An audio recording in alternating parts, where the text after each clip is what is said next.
Hey guys, welcome to another lesson of Pro Teachers Do. Today I have with me Pika Shades. Yeah, and I swear to everything, this is the last actual time we are doing this in my old place. Well, by the time it is out, you will have already moved. Yeah. But yeah, we are basically doing a bit of an epilogue to the Death and Return trilogy, going over the 30th anniversary specials for Death and Return. It's a shame Funeral never got a 30th anniversary special. And the Tales of the Dark Multiverse story. Yeah. More or less, it probably comes out at that point that the death is more known than the funeral part, or maybe most people just. And Return was about the 4 Supermen. Yeah. I haven't actually gotten to the point of. I have been writing 3 scripts on separate days. I'm still with the death of Superman. I'm still at the. I personally think you should do a comic summary just like you did the Batman Vampire trilogy. Yeah, that could probably be. Yeah. You should do a separate video for that, and then talk about both Death and Return and Superman Doomsday in one video. Yeah, maybe. I that's pretty much. Yeah. Obviously, there's gonna be a gap between Death and Return videos because I need to get the scans for that one and right. So, and also I want to do other stuff in between. Obviously, but yeah. So the Death of Superman series anniversary, and first of all, look at that cover. Look at that cover. Yeah. It's Jurgens and breeding again. Yeah. It's pretty the same art style, but you can tell how the coloring and inking tactics have advanced as time has gone by. Yep. In memory of the Earth's greatest hero. Now, what I like about this is always set in the in-between points of Superman, Lois, and present day when John was still a kid and everything. Yeah. So yeah, we open up with this one construction worker who was there, who kept to clean up after Doomsday. And apparently he hasn't been there, and if he's told, if you're in here tomorrow, you're fired. But if something is happening to him, something horrible. Yeah. Now we met up with Mitch Anderson. Remember him, right? Yeah. Yep. This is him now as an adult, as he's meeting up at the school. He was a teenager when the death happened, so he would be a grown man. Late 20s or. Yep. But what I like about this is that John never knew about the death until this moment. And they say, a bit irresponsible of Lois and Clark to have him go to school on the day of the death. And that's it. Well, first of all, how come this never got brought about during his other school years? Oh, no, wait. This one, I think they said this is his first time in a public school outside of the little house they stayed at. Yeah, they were in the, what was it? In Kansas. Yeah, in Kansas or Hamilton County. Right. Yeah, John was pretty much homeschooled until this point. So that makes sense. But that actually makes more sense now that I think about that. But yeah, for John to be, but the fact that they didn't realize, well, you didn't think the school was going to talk about it? Yeah, anniversary said it's. Yeah, like you Metropolis. Yeah. Not to mention, you compared it to 9/11. Every year when that comes up, Americans do the whole never forget. Exactly. But of course, leads to a bit of a talk. Of course, even Mitch says back then it's okay to have favorites. Back then, mine was a guy, but I learned better. When Superman, for the sake of all, paid the ultimate price. He what? Poor John. Imagine that you're this kid finding out your dad died once. Yeah. Nah, to mention how many of these kids, like his classmates, like, are they also some the girl on his left or his left or the it also looks like she's just hearing about this the first time, but the girl on his right side. Our left side looks like, heard it before. Yeah, but she's like, what? Now, for all she knows, she could have been from, I'm going to go with one of their own countries, Quarak or something. Yeah, probably. I mean, they talked out there, but it was probably not as regularly talked about since then. But yeah, of course, he's helping out with the construction and everything, and meets up with Jimmy, who says he saw the security footage of what damaged it. and they think it could be Doomsday. Of course, he's since been sent to the Phantom Zone by this point. This is set during the DC Rebirth era, so when John was still a kid. I don't think so, because Superman started wearing this costume again during the Bendis Man of Steel series. Good point, and after Jon was sent to space with Jor-El. True, but him being in the Phantom Zone happened during that point. It's hard to say. Yeah. It's hard to say. Damn. But anyway, of course, meets up with like, you've been quiet. Only the worst in bad day. Only the worst ever. So you're big time journalist, Lois Lane. The truth should have always be your deal, right? I like to think so. Then maybe be good telling me the truth instead of keeping those super secrets. Secret about Dad, about his big fight with Doomsday and how he supposedly died. Oh boy, that look, he's mad. Obviously. Oh, I guess I hoped you would have been older before this came out. Then why send him to school on this day? Yeah, that's... And John said, I should have found out from you guys, the characters in school. This You're right. The characters in this case. Of course, then again, how many times are there parents who are like, they hold off on it, and then they're like, they hold off too long. Yeah, then we go, uppista keikkaa. And also, if they've been homeschooling, they probably forgot that kids were still talking about it in school to this point. Or they were hoping it died down. Yeah. Or at the very least, I don't think she would have thought that his class would have brought Mitch in. Yeah. That's also... You know what I mean? I'm pretty sure that's probably what you know what I mean. Now I know why you're so worried when Doomsday showed up right after we moved to the city. You need to realize this is something that was DC Rebirth when that happened. Yeah. That's what I'm saying. I think this is saying that it's just the outfit is the regular outfit. I think it's been retconned that he kept the regular outfit, you know what I mean, and not the Rebirth outfit. Or the Reborn. Yep, he brings up Mr. Z. Haven't seen him since the Triangle numbers. No, Mr. Z, never mind. Mr. Z, no, wrong character. Mr. Z, yeah. So Z did this before Oz. Oh. No, Mr. Z, no, wait. Mr. Z, let me double check. DC, Mr. Z. Oh, yeah, Mr. Z, this was a Triangle number era villain. Okay. Yeah, he had this special crystal and everything. Hasn't been seen since, but he was all about hypnotism. Yeah. But yeah, so basically a lot of this is just a summary, a homage to a celebration of what happened. But then as he's flying over, yeah, he's attacked by something. Seems to be Doomsday. Again, a lot of it is just John being told about what happened, which I liked it. What better than to give his Clark's son, the summary of what happened? Yeah. I mean, I could go over all this dialogue, but we don't need to, because I want to get we got a lot to go over. But yeah, so then they hear about what's happening. Ardently nostalgic talking about it. Like, okay, in hindsight, it's probably not as tragic, but... Yep, you're right. Well, it's probably because she can now look back fondly at his sacrifice. Hopefully. Because he came back. Yeah. But yeah, meets up, and then Clark's there and everything back in his suit as he's trying to tell him what's going on. And then what seems to be Doomsday. Where is the Kryptonian? Oh boy, flies in, they fight him off. And yeah, he's like, move. But of course, he has a bit more of an intelligence, but still was full of rage. And they realize it's Creighton. It's the guy. It's that one guy. Yeah, turned into Doomsday Goro. Yep. Or as John will give him a name in a moment. But yeah, they say he's worked for a year. Or Doombreaker. Get away from me. But yeah, I love it. John's like, Bone Dude needs a name.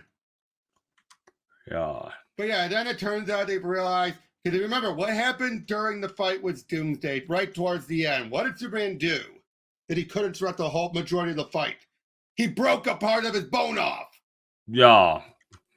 That's what when Lois finds out. The guy found it and kept it, which I wouldn't blame him. No one would have thought this would have happened. Yeah. This is could be like some kind of somewhat inspired by the New 52's Doomed, where the Doomsday virus became a thing. Very true. But yeah, so there is again so much reminiscing about everything. Again, he said he's been hurting for years, chronic pain, ever since he got that. So yeah, this guy's been transformed. It took years to get to this bad. Yeah, and then we later find out, even though it's resolved here, it doesn't last, as we find out in the backup stories. Oh. But yeah, big fight. He's getting trashed. John's trying to stop him because he's still human. And thus, he uses the bone to somehow zaps it, and it restores him. How? Who cares? Yeah, it's as he's back to normal finally. Yeah, it's not a Deus Ex Machina. It's more of a Chekhov's gun. Exactly. And again, great story. Gun. I thought this was an amazing story, all things considered.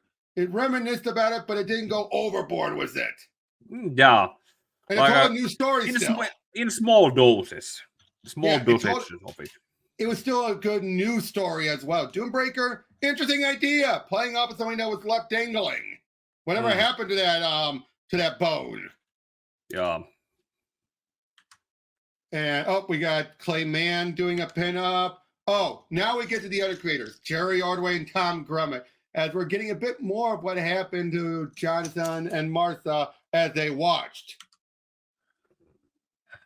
As we get another reminiscence of post-crisis era, like what happened with Metallo and him after he killed those the pocket zoners. Oh, and then he went into space. Mongol. Yeah, it was Mongol, and dealing with the Brainiac, the fear and the panic in the sky. Yeah, the other Brainiac drones who were not the actual Brainiac. Yeah, again, for the great artwork, Tom Grummett still got it, doesn't he? Yeah, not to mention, it's probably still drawn by hand, but then colored with digitally or something like that. Also, think about how it's probably how something that's drawn on paper and then it's drawn on digital tablets or something. It's probably something like that also, but still it kind of enhances it and makes it. Well, it's not bad, but it still looks somewhat vibrating and not something. Oh, by the way, the fact that he later found out that Martha finds out this organ that he was sent to transplant, turns out someone died the same day. And the same day he died, but his organ was the one that he transplanted. Oh, yeah. A bunch of his organs were transplanted and saved other people.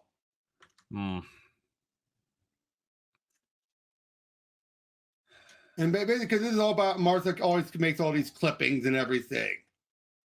Yeah. Out of death, but of course, the same time, like out of death comes life.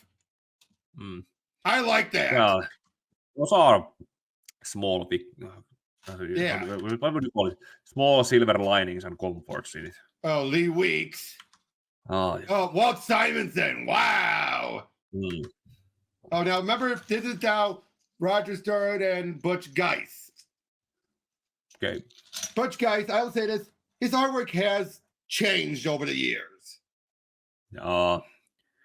The shadowings, the ink shadowings are what make this different. Also and give it the style that it has. Yep. This is about with Guardian going over, and most of this is going to be a summary of everything. Comes in and helps. But we're seeing this all from his point of view, his perspective. Yeah, that moment of him kicking and knocking them all out. Being told about what's going on as he heads over there, him trying to get, do CPR. And then having a nice bit with him and Turpin, how he feels like he failed him. And I think this is the moment where they think, basically saying, Superman gave his life. Oh, this is right before the fight when Cadmus was coming to take it. Oh. Which we saw the opening afterwards. So this is about them ready to go out there. Yeah, at least in this way it's done. It's cut right in before that, and without any foreshadowings to it. Like it can be an ending that doesn't lead to what actually comes in the next scene. Yep. So that's a nice artwork. Ooh, that's really good. Okay, now this one I am positive. This is all in John's mind. All of this is going to be in his mind. Because it's not going to make sense otherwise.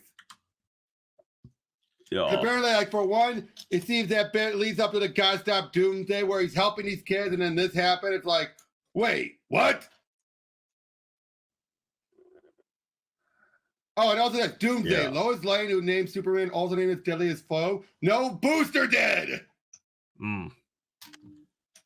Yeah, that's also something that I have already been writing in the script. I have been mostly referring to Doomsday as just the monster up until the point where Booster. Until the Booster names him. Yep, but yeah, we see him like basically like he should be in a hospital by this point, but nope, he's up running about, helping other people, just running around, doing all this other stuff. Grabs a hammer. Yeah. Again, it's a fine story. Like the actual John Henry. But like I said, I like this story, but at the same time, I think this is all in his mind because otherwise it doesn't add up. You know what I mean? Like this. We never knew about this until now. Yeah, no, it wasn't. Oh, there's Rosie, but they never say her name. You should be in a hospital or dead.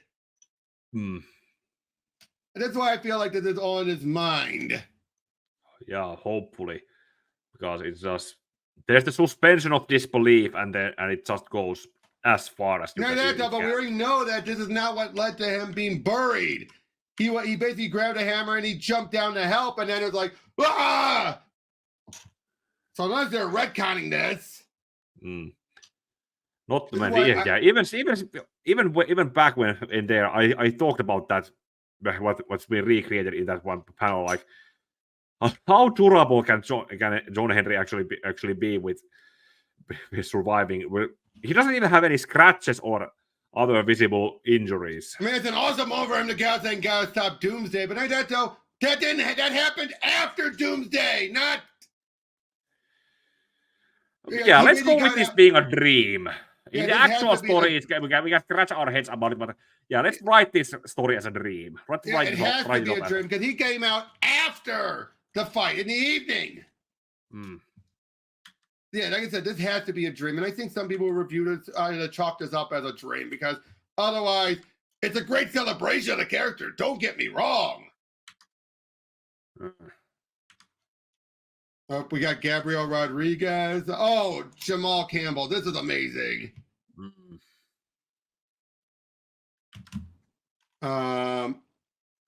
Carmine D. Monatango, obviously his name. Cully Hamner. And that's it. So great celebration there. Yeah. But now let's off to the return of Superman's 30th anniversary. Now this is definitely set in the present day, but before Perry got out of his coma. Yeah. Because yeah, they think that's Superman, but nope, it's Cyborg Superman, who should be in the fan zone, but he got out. Yeah. You're not Superman. It's the killer, Cyborg Superman. Now, by this point, Lois is editor-in-chief. And like I said, Perry, he's not running for mayor yet, even though this issue came out right that same time. But yeah, she's trying to gather everyone together, saying, that everyone's busy, so we need to be careful. And she's then given, now I like this, we're going to get Perry's point of view on the different Supermen and everything. And I like this. Okay, yeah, in that sense, it's probably because Daily Planet was the one who they were the one who scooped up the Superman's interview. Well, Clark managed to interview himself probably, but Perry was the one who actually read his article first, so he could edit it and then have to put it in publication. Same with Ron's story with Cyborg Superman at the White House. But yeah, this is him giving his own opinion on which one could be the real one. Yeah, the Cyborg, the Man of Steel, the Kryptonian, and the Superboy. How are they connected to? How are they connected to Superman? Or is one of them truly him, blessed with new life? That happened a few years ago. I remember like it was yesterday. We were burning with grief, wondering what might come next. Same here. I mean, I was a new reporter here and convinced that one of them had to be the real deal.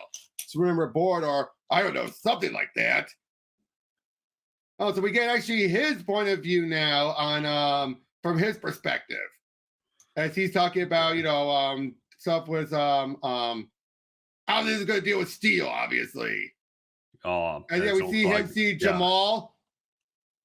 I believe Jamal. That is the nephew of John Henry. Okay. Helga hasn't appeared as much as Natasha has. Yeah. Jamal pretty much been written. Most of the characters except for Natasha have been written out. But yeah, it was Grandma Beth. Yeah, that was that's his grandma, of course. Not his, but I mean John's grandma. Remember, at this point, he was going as Henry Johnson. Yeah. Oh wait, no. Okay, anyway, but we have that. You remember that moment? Oh, yep, yeah. This is where John Henry, where Steel made his first actual debut. Yep, or one of his debut. No, but they're reusing the artwork. Yeah. Yep. Oh, geez, and of course, Grandma Beth's like, I know that voice. Yeah, toast him. Missed. Beep. So yeah, again, just nice little story for him. You get this, Barry? Yeah, Rod. I heard the lady knows his voice. Yeah, we need lots more than that. Obviously, they're adding some time shift for the technology. Because you somehow need to move from 1993 to 2020s. Yeah, you're talking about how Big Man got the day Superman died. The day Superman died, a Big Man got on the road. Oh, great! So it wasn't a dream. They did retcon it. So the retcon, basically what we saw in the 30s was a retcon. It says here, got us out of our building before it exploded, which we saw him do. Yeah. Kid brings up the gun, but then he says, like, here. Basically says, play video games, not with weapons. And that's a Game Boy Color. Yep. Okay, so we have smartphones and the Game Boy Colors. Yep. At the same actual. That would be emulated on someone's phone by now. Not by now, yeah. I have a Game Boy Advance emulator on my phone. But like he's like, Superman, do I look like Superman? But yeah, like he always said he's fascinating. Like I really wanted to believe he was the one. I barely had time to skim Perry's journal, but I think he agreed with you. Which again, I like how they keep that, where Steel was never trying to replace him. Yeah, he was just trying to keep his own. Ron brings up, I can't believe I really thought he was the real one. How can he have been so wrong? He fooled all of us.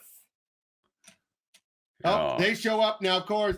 Eradicator is also in Phantom Zone, so this is just a projection. But then we get now this one, and they did not get Roger Stern back for this one. So instead, Jerry Ordway is covering for Perry dealing with the last son of Krypton. Yeah.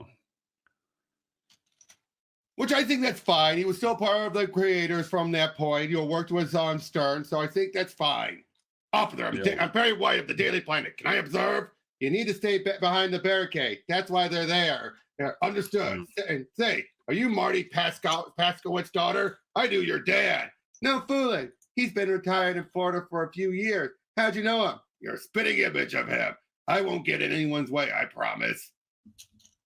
Oh boy, I'm not the Superman, and he's not a suspect. He confessed to being part of a criminal gang. He is their lookout, but sadly he destroyed his communication device before divulging the location of his cohorts.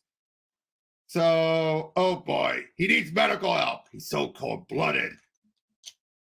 So yeah, basically he feels like, yeah, he already knows this can't be Superman. Yeah, we already know that the Eradicator would be like, if Superman had just a pure Kryptonian personality without any of Clark Kent's humanity in there.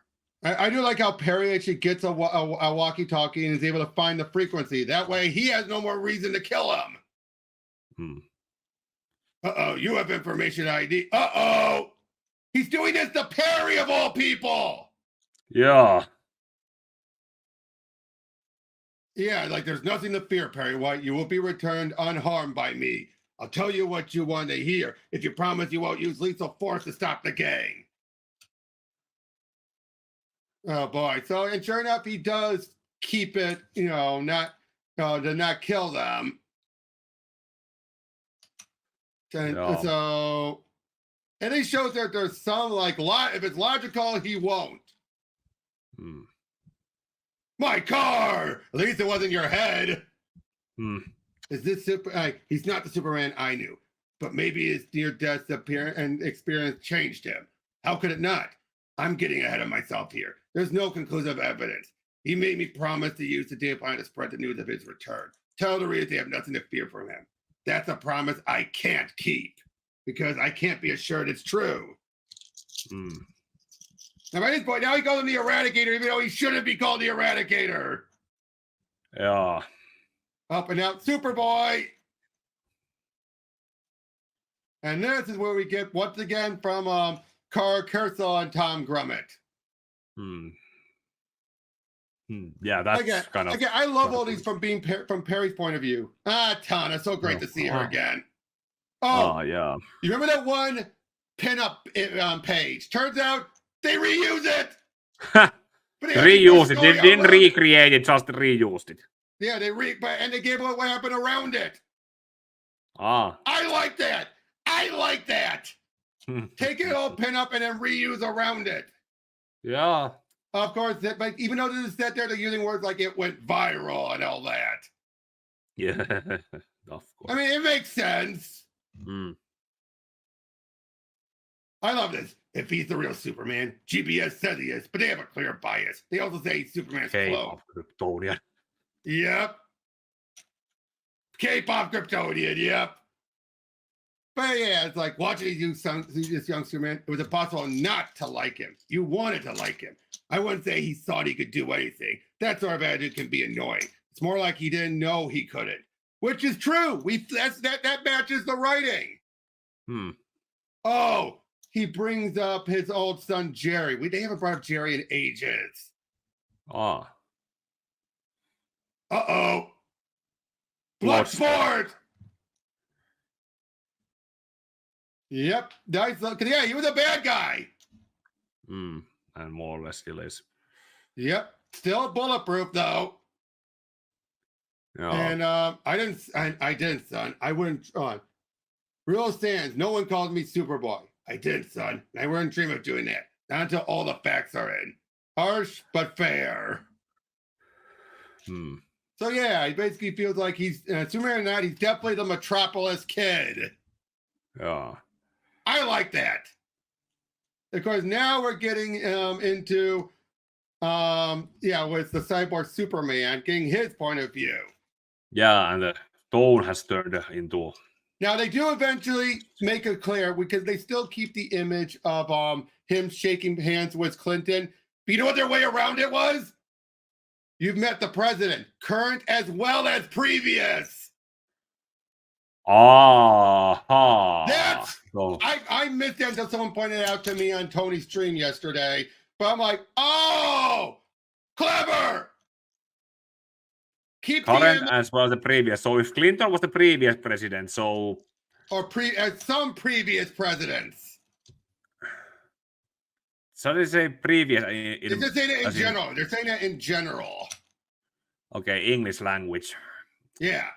In Finnish language, it would be something like immediate previous. But you mean the one previous one would be edellinen, and if it were many previous ones, it's edelliset. Yeah. Here, previous can have both meanings at once. Yeah. I embrace the cyborg as Superman's return. Because a true story. Of course, right after ran yesterday. Was an hour. It's clear I made a terrible decision. Oof. Yeah, that was the first one that says Superman's back. Yeah, ran yesterday. Within hours. Boom. Whoops. Oh. So yeah, then we get word about was the real Superman showing up.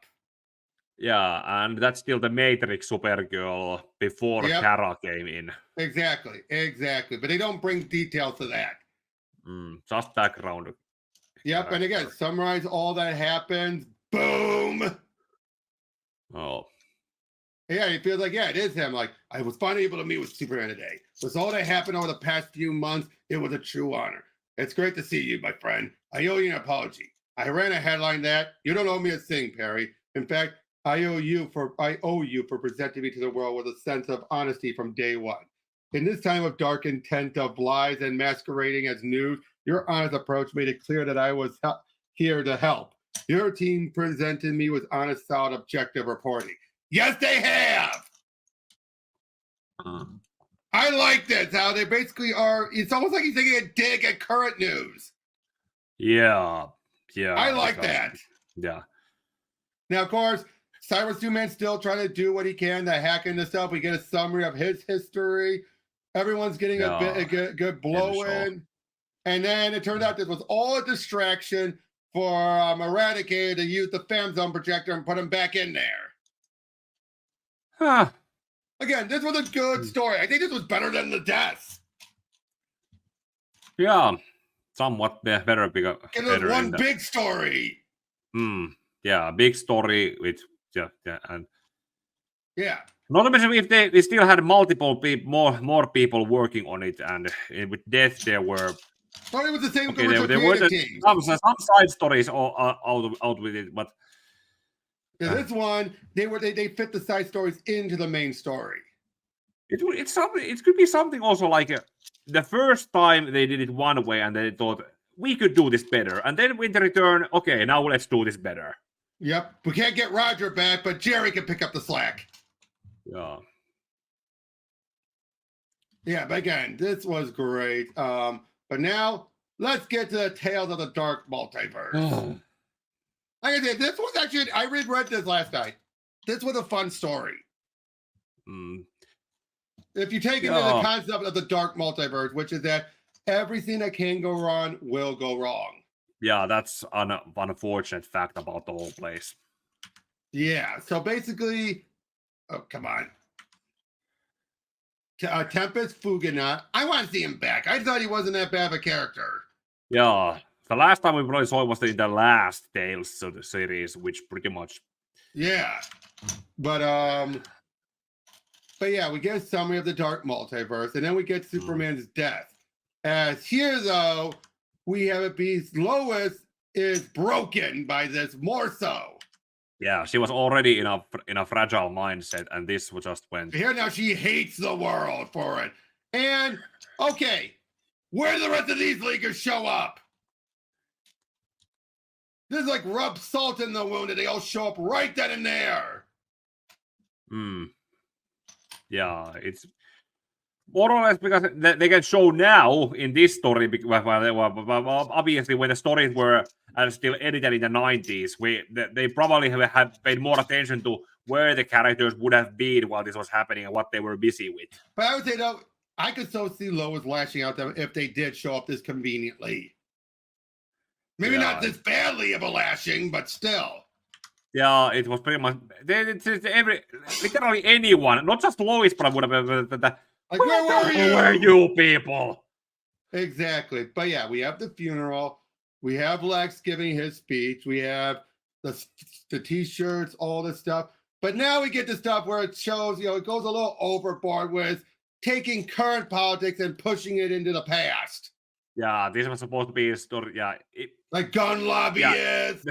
Yeah. The story is dated in the 90s. But then they add in stuff from current day to, you know what I mean, right? Like, again, the gun lobbyists, things like that. And now, again, I get this. Lois is read. Apparently, Jonathan died from his heart attack. Of course.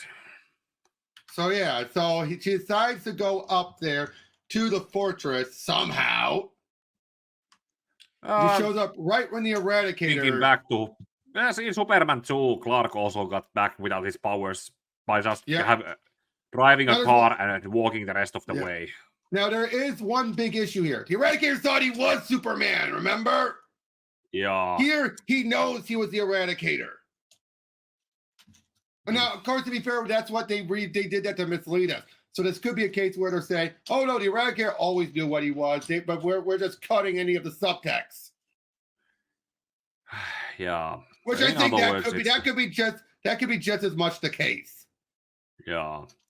But Lois says, "Merge with me," to which he does, and now she has the powers of a Kryptonian. I gotta say, this was an interesting take to go with this. Yeah. Again, you know what's actually also something of a missed opportunity? Well, actually, never mind. I'll say it when we get to the end where it hits. But yeah, she sees everything. She's flying to help the world, and basically is doing the whole, "Why didn't you do this?" Yeah.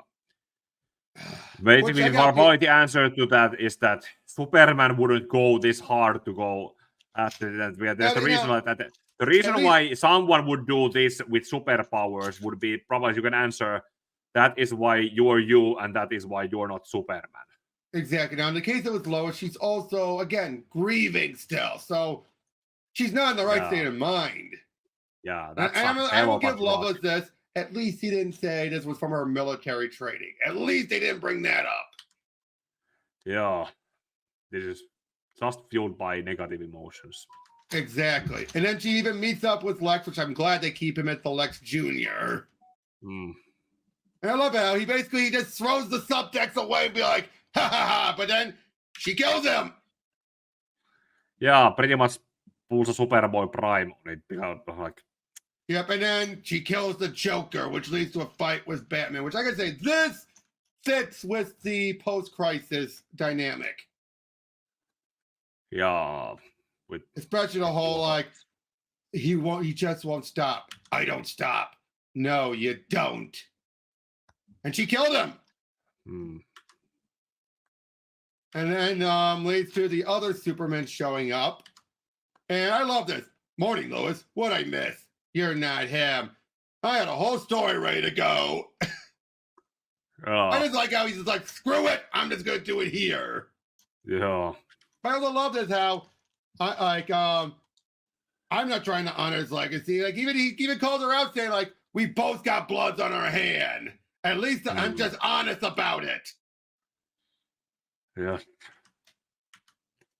But then, oh boy, yeah. Oh yeah, Steel gets killed off. Way too easily. Yep. And then he returns. And yeah, he seems he's all happy at first until he sees their fear, and then he's panicking. And then, yeah, this is what I about. And yeah, killed him. It's like, yeah, this would have been you idiot, Lois. Yeah, because he was weak at that point. He was still weak, not at his position, so it would have been easier to kill him when it was. Exactly, and that's now she's the Dark Angel of her part of the Dark Multiverse. Yeah. Yeah, I can say that was a good story. Yeah. Okay, now I can bring it up because how much before or after this came out, like before Death Metal? This was definitely before Death Metal. Well, why didn't we see these versions? Like these Lois or the others who were in the Tales series? They could have been like brought up in these stories, and then I thought that was the plan. Yeah, it should have. It should have been the plan. Now, my guess is that probably could have been the plan until the Snyder was given more freedom. Yeah, and that's actually one thing where Scott Snyder should have been gave a little more restraint, because he introduced characters who were just then killed off in the next issue and so on. Yeah, like the Bat Rex. Yeah. Not to mention these were the characters who were given backstories. These would have been characters that people cared about to see how they eventually got defeated. Exactly, like he did when he did the one-shots in Dark Knight's Metal. Yeah, like those characters. Those characters were characterized at least so well that when I did my sorry, yep. yeah. No. Sorry, we can talk about this whenever we get to metal and death metal, dude. Yeah. We're just here to talk about Return and Death and Return. Yeah. And I gotta say, as a Dark What If, I liked it. Yeah. It didn't feel that out of character. Yeah, it felt out of character, not to mention because the whole one shot, it had to be compressed, and some aspects of it had to be changed so that it fit the narrative. Yeah, but overall, though, I mean, again, if you already know the concept, everything that can go wrong will go wrong. It makes sense. Yeah, that makes sense, but still, try to stay within the factors that have been established first, because these are the factors that are supposed to go wrong and not be some kind of other circumstances that are going wrong. Well, like Jonathan dying, that's a factor. That is a factor. Like I said, the whole Eradicator coming out, like I said, for all we know, when he did, he probably did know. But obviously the writer didn't want to reveal it was the Eradicator, so they played it up that way. And if you notice, he never fully admitted he was Kal-El. Did you ever notice that? He never said he was Kal-El. He was Superman. But he never said he was Kal-El. Yeah, that's true. So I think the Eradicator knew what he was. It was just for the sake of keeping the mystery, he never said it. Yeah. So I think in the concept of in this story... Yeah, I need to recheck that eventually when I go through the whole through Reign. Yeah, but that's a good point when you really think about it. He never called himself Kal-El. Which he would have. Yeah, that's the whole failed to spot check. Exactly. But I could be wrong. Maybe he did. But yeah, so overall, what did you think about the celebration of Superman? You know, his death and return. Like it's kind of like echoed that whole thing about, like you said, that the death part was a slugfest that was done quite detailedly and moral and out of the way. Pre-characterization. Pre-characterization, and then the funeral, and then the celebration of the death stories. That was like they pretty much capitalized on it being the anniversary and whatever. How well to retell it with this one way. And Return was pretty much, we could have done that much better. Let's do it much better. So let's do it better. Agreed. Although, again, the fact that Louise Simonson, Chad Bondon, it pretty much confirmed that there was a retcon with John. I'm not a fan of that. That's probably the one thing I'm not a fan of. I love the artwork. I love most of it. I don't like that it's a major retcon. Yeah, that's... But again, overall, I just really, this whole bringing to the conclusion to the Death and Return, there's a reason why it's a modern classic. It deserves to be a modern classic. And I'll say this, it's still more fun to remember than even Nightfall, let's be honest. Yeah, because people remember Nightfall for two things, Bane and breaking the back, and Asbat. Yeah. That's it. Yeah, there's not much around it, or where there's the lead up to it, because Bane first had to wear Batman out so that Batman would be strong enough to fight back in their first fight. Yeah. Well, actually, was that the first fight? They did face off a few times. That was their first proper fight. Yeah, but with the first fight, when the back was broken, Batman was weakened and so weak that he barely could fight back. I remember when he punched him, he had this stupid grit on him almost. Yeah, like there's that lead up to there's lead up to how Batman's back is broken, and then how he builds himself up while Azrael is Night Quest is the most forgotten portion, unfortunately. Night Quest is the most forgotten. Basically, if you remember it, you remember for Nightfall and Night's End. Night Quest, not really. And even Night Quest was pretty much what World Without was. It was the meat of the story. But people remember more of the backbreaking and the ending. Yeah. It's like, what? But yeah, I mean, and then that don't mean what the Death gets movie adaptation. The Death gets gets adapted in the BVS. The Death got a video game and a BBC story. What did Nightfall get? A novelization of BBC stuff, audio. That's it. Yeah, it would be probably hard to do a proper adaptation of Nightfall outside of Dark Knight Rises did but also the bare minimum. And that was still also with Dark Knight Returns mixed in. Yeah, and No Man's Land with Gotham being isolated from the rest of the US. Yeah, I think that the thing is, Batman's story was way too complicated. Superman. Yeah, because you also need a Batman supporting cast. You need Alfred. Besides Alfred, you also need to have Tim Drake's Robin there. You also need to have you also need to explanation why Dick Grayson is not in serving him with there. Well, not just that though. Even none of that. You need to wear down Batman because look at what happened when Bane arrived in Batman the Animated Series. We pretty much got to see what the fight would have been like in Nightfall if Bane didn't wear him down. He still would have tossed him around, but Batman would have been coherent enough to realize, cut the tube. Yeah, not to mention Bane was not made as smart as he actually is.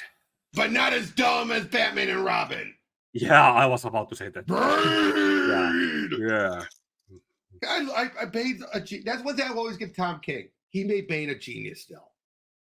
Yeah, okay. I always appreciate how Tom King handled Bane. I don't blame him for City of Bane because that was the deal's call. Yeah, some small silver linings and credit where credit is due. Yeah, because he made Bane a threat again. And City of Bane made some sense. Yeah, too bad that it was because it had to happen during the year of the villain. It was more or less, I think, it felt like an editorial mandate. Yeah, but again, overall, for Death and Return, it's a gold standard for some of these stories, and unfortunately, it also set a bad standard. Yeah, because no one looked at the actual good things. Because, like I brought up, Superman supporting cast, it brought a proper attention to and cast a spotlight to them while Superman was gone. Most people don't care about the cast anymore. Yeah, but it's also people. There is the saying, your enemies defy you, but also who you surround yourself are also and how they see you. That's how. With Superman, it's also supposed to be the supporting cast that also not just his personality, but his personality could also be formed by the people he interacts with. Exactly. I completely agree with that. It's like the people, and like I said, you didn't know many of these characters, but from when I read and when I showed you, you understood them, right? Yeah. The triangle number. I knew them from having been named. Like Cat is a character that I had a. You know about. He's completely different. Yeah. And also she was also in Smallville, or Smallville had two versions of Cat. And Debo, I remember he was also in Superman the Animated Series, different version, but still Debo. Yeah. John Henry Irons also he was introduced in that cartoon, and Superman and Lois also has him. And, but you understood Jose Delgado as Gangbuster. Yeah, those are also characters I would be. But Young Justice also had Guardian and Duplex, Cadmus. Superboy also had his. Well, he had the Jeff Johns run appearance instead of the 90s appearance. So you understood a lot of these characters, but seeing them here in their heyday, I still say the Triangle Number Arrow was a perfect jumping on point. At any point, you could jump on, and you understood. You understood what was going on. You might be confused, like, why is Lex having red hair? But look, eventually they gave a story that summarized it. You stick it through it, you eventually that's probably to explain, because I already had to write in the opening 5 points that Justice looked like this. Luthor had framed his death and was his son and something else. And well, I have 5 different key points that I also need to mention in the opening narration leading up to the story commentary. Yeah, and I thought you had good characters like Tana. Look at Tana move, introducing that story, and we see her go from being this whole I care about my career to no, you're not gonna ruin his life just for my career.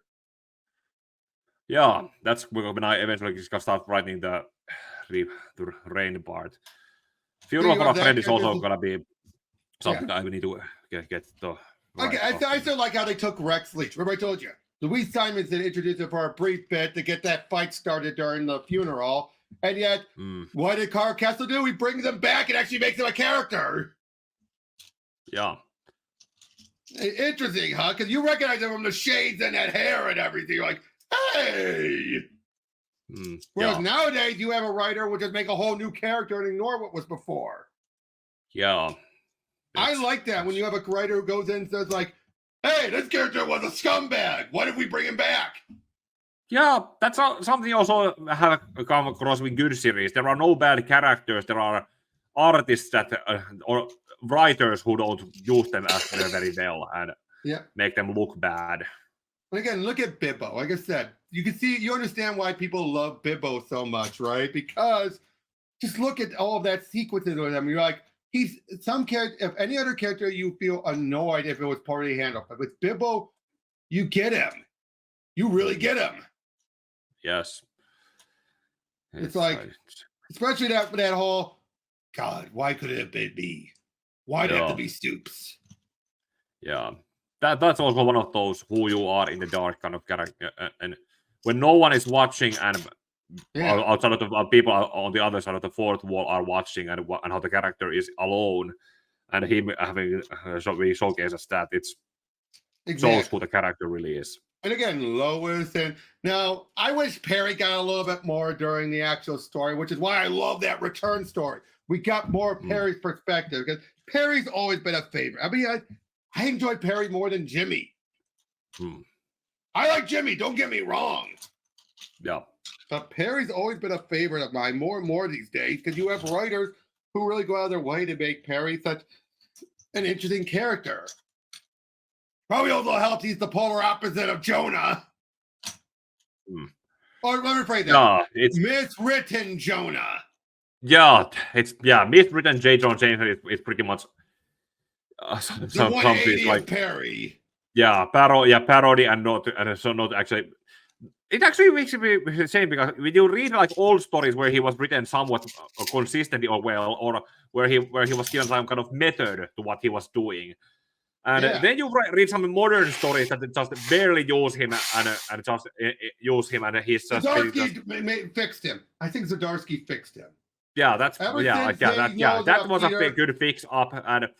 But more or less, like take the Insomniac games also where he is made to be a podcaster who is just made to be a talking head, Batman, Spider-Man, all of those. In the main game, he was fine. Yeah. From the DLC, in the first game, he was fine. Then Miles Morales Forward, and then going to the sequel, especially after the Carnage mission, he was willing to cover for the Carnage's followers just to say that Spider-Man is bad. You know what? Why do I have a feeling that was meant to be a pro BLM sentiment? I don't know what that kind of characterization is one of those aspects. If I was in a story or watching or a character in the world, I would probably call the podcast and say, "Who the hell are you? And what have you done to the real J. Jonah Jameson?"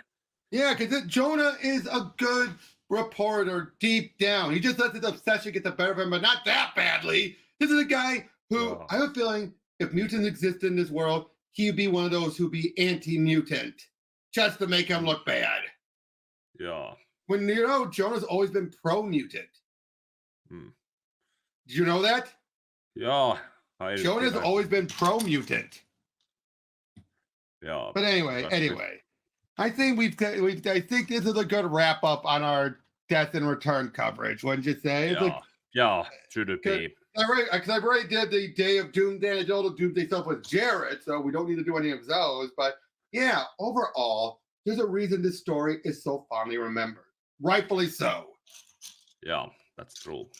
Because, like I say, I think it boils down to the simplicity of Doomsday. Let's be honest. the deaths being a slugfest, I think is actually, and the fact that Doomsday comes right the hell out of nowhere with no build-up, I think that works to his advantage. Yeah, that in that sense it does work, because it also makes the death like you said. The story was never first called the death of Superman. It was just Doomsday, and the fact that Superman died, that came as a shock as it happened. Yeah. Do you think it also happened in the 90s before the internet, because then it would have leaked? Probably would have leaked. Now, granted, there have been leaks before. 2000 Armageddon 2001 had an infamous leak where they found out that Captain Atom was supposed to be the villain, so they at the last second changed it. Yeah, that was one of those infamous ones. But yeah, but there was also that I'm not sure if it was. I brought it up in my Wonder Woman 2009 review that in the 70s or 80s they were also planning to put Wonder Woman and Hal Jordan together as a couple, but that leaked and they kibooshed it. I don't know about that one. That's sounds like a rumor. Yeah, that sounds. Yeah, I wasn't sure about it also, because I remembered reading about it somewhere. It was either random trivia or something other, one or another. I just mentioned it off the panel because Nathan Fillion was voicing Steve Trevor. Yeah. I wasn't sure how to. I just thought it was worth mentioning, because Nathan Fillion was voicing. Again, I think this is why, like you said earlier, why Nightfall is more recognized, remembered, than it is dedicated, remembered. Is that a good way of putting it? You get what I mean by that.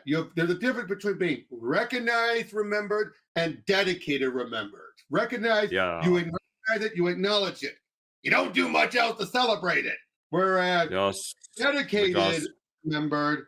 If we compare and if we compare to Batman getting his back broken and Superman dying, Superman died as the result of being pushed to keep a danger from reaching people in danger, and Batman was pretty much a victim of another conspiracy. And his own stubbornness. Let's be honest, it was also his own stubbornness. Yeah, not to mention he was sick during the time, because Genre Kinslowing was also mentioned a lot of he had a cold and everything. He was sick. He never had much time. He had horrible insomnia. But yeah, he did. So by the end of it, so he brought it on himself, though, because basically Bane took advantage of it, yes, but Batman made it worse. Let's be honest, he did. Yeah. Whereas Superman just got pushed to the edge. Like I said, I think it's in its simplicity. When you really think about it, you could say it. Doomsday shows up. They fight. They both take each other out. There's a funeral. 4 Supermen show up. Which one of them is real? None of them are real. One of them is evil. And let's team up and stop them. Boom, boom, boom, boom, boom, boom, boom. Nightfall. Bane shows up. Big son, Superman unleashes everyone. Batman fights them all. Bane breaks Batman's back. They have to try and figure out. Azrael steps into this role. He takes out Bane. He then starts getting corrupted. Bruce gets his back fixed and goes on his own little journey. Azrael kills the guy. You realize I'm adding more steps. You realize where I'm going in here, right? Yeah. How many fewer steps did I have with Superman? But with Batman, it's boom, boom, boom, boom, boom, boom, boom, boom. It's like simple to summarize, but goes way too long. Heck, I think Nightfall was an overall longer story. It takes 2 omnibuses to tell it.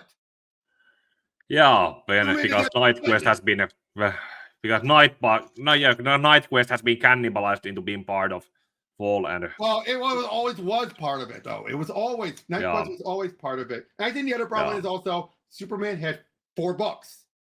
Batman had what, 5? No, 5 plus 4 plus the other tie-in. Series, Detective Comics, Gotham, the Tales of the Dark Knight. Legend of the Dark Knight, and that turned into Gotham Knights eventually. Yeah, and then you would have Catwoman. Catwoman had also her own series. Nightwing didn't get his own series. No, but Robin did. Yeah. You had Robin as well, so they had more titles. You had more stuff going on. It was more complicated. So again, I think that complication is why Batman Nightfall is, like I said, it's recognized but not dedicated. Superman will always be dedicated because of its simplicity. Yeah. Yes, there's details in it that are complicated, like Matrix Supergirl and Lex being the clone, but you can trim those.